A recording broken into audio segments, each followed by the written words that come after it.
इस news channel पर जो भी वक्ता ने कहा वो उसकी OPS, अपनी राय है, जिसकी पुष्टि NPS, नेशन न्यूज इंडिया नहीं करता। यूपीएस को लेकर आज भी कर्मचारियों में बड़े पैमाने पर भ्रम है। National federation of Indian railwaymen's के उपाध्यक्ष, उत्तरी रेलवे मजदूर यूनियन के महासचिव BC शर्मा जी का कर्मचारियों के प्रति एक बड़ा योगदान। 40 साल से लगातार रेल कर्मचारियों की लड़ाई दफ्तरों से ही नहीं बल्कि सड़कों से बड़े पैमाने पर लड़ी जा रही है। यूपीएस को लेकर कर्मचारियों में बड़े पैमाने पर गुमराह हो रहे हैं और गुमराह किया जा रहा है। यूपीएस को समझना बहुत ज़रूरी है।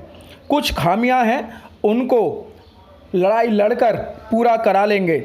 इसलिए 23/9/2024 से 27/9/2024 से क्रोध प्रदर्शन सभी ब्रांचेज, डिवीज़न, जोन, मंडल पर नेशन न्यूज की 23/9/2024 से 27/9/2024 तक का आपने एक अल्टीमेटम दिया है। वो सर वो क्या है? आप क्यों मतलब ये 23 तारीख से और 27 तारीख का आप क्रोध प्रदर्शन कर रहे हैं? जब आपको सब कुछ मिल गया तो क्यों क्रोध प्रदर्शन? कैसा? सब कुछ नहीं मिला। नंबर 1 तो जो इन्होंने 50% पेंशन 12 महीने की एवरेज का डिक्लेयर किया है, वो उसमें संशोधन की जरूरत है। वो 12 महीने की एवरेज जहाँ अंतिम वेतन का 50% मिलना चाहिए जी। ये पहले भी प्रावधान जो अधिक हो कर्मचारी के लिए लाभदायक हो। नंबर 2 कि जो 10% कटता है उसका सारा पैसा विद इंटरेस्ट वो युवा साथियों को मिलना चाहिए।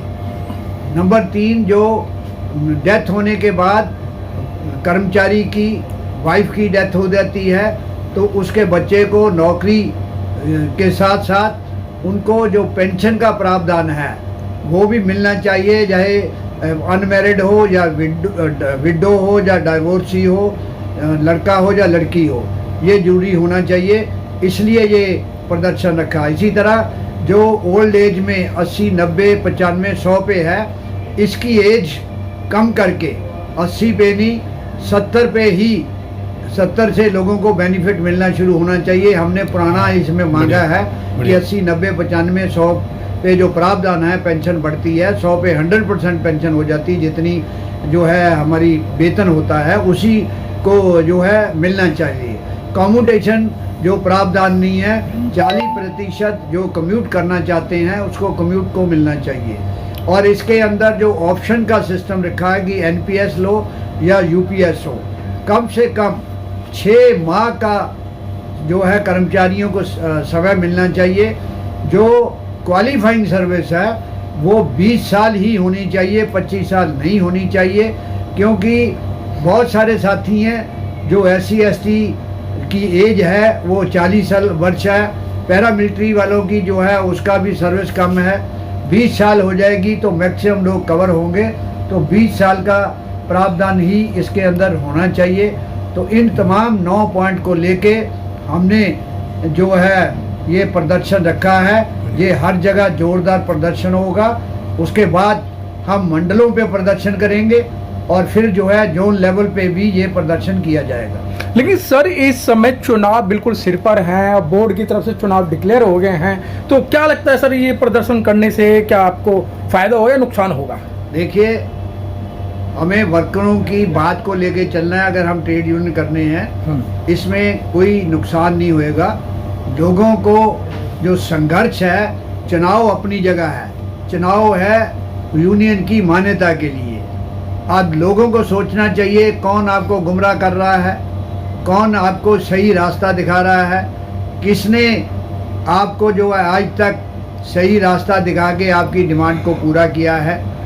तो उन बातों को लेके जो है ये संघर्ष हमने जारी किया। खासकर युवा साथियों के लिए जो अभी एक ऐसा भ्रम पैदा हो गया कि UPS जो है NPS से निकम्मी है।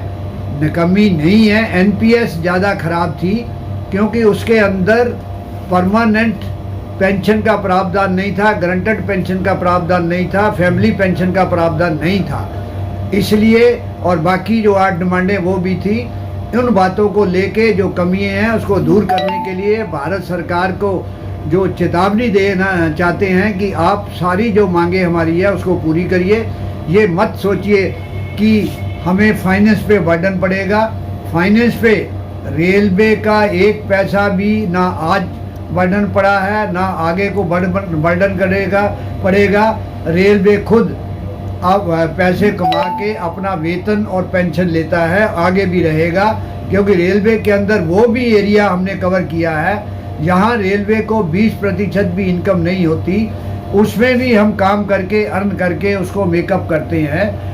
एम्प्लॉई हमारा जो टारगेट देता है उस चाहे कोरोना काल में दिया या अभी दिया उससे ज़्यादा, रेल मंत्री की ही स्टेटमेंट है कि जो माल ढुलाई का दिया था उससे ज़्यादा दिया है और जो काम किया है लोगों ने सराहनीय काम है। कहीं भी आपदा आती है तो देश की आपदा के लिए आगे रहते हैं। बढ़िया। ठीक है सर।